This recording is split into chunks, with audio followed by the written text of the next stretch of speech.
Mheshimiwa Rais, waheshimiwa viongozi wa meza kuu, viongozi wote wa chama na serikali mliopo, sungu wote, machifu wote, wananchi wote, itifaki imezingatiwa. Jamhuri ya Muungano wa Tanzania. Nianze kwa kumshukuru Mungu kwa kutuwezesha kukutana hapa salama. Mheshimiwa Rais, niko hapa kwa niaba ya kaka yangu Mheshimiwa Martin Shigela, mkuu wa mkoa wa Geita, ambaye yuko safarini kikazi.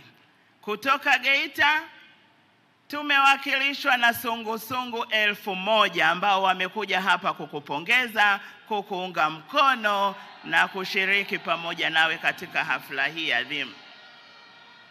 Mheshimiwa Rais, kwa niaba ya wananchi wa mkoa wa Geita, naomba nitumie fursa hii kutoa shukrani za dhati, na hapa najumuisha machifu, sungu na wananchi wote kwa ujumla, kutoa shukrani za dhati kwako kwa heshima ya kipekee ulioitoa kwa sungu wetu kwa maana ya walinzi wa akiba.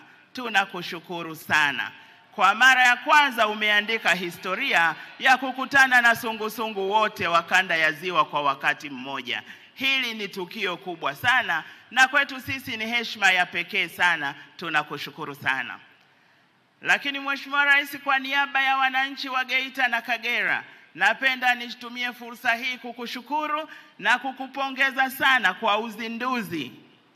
kwa uzinduzi wa daraja la JP Magufuli. Hakika daraja lile lina manufaa makubwa zaidi kwa wananchi wa Geita na Kagera kuliko hata wa Mwanza.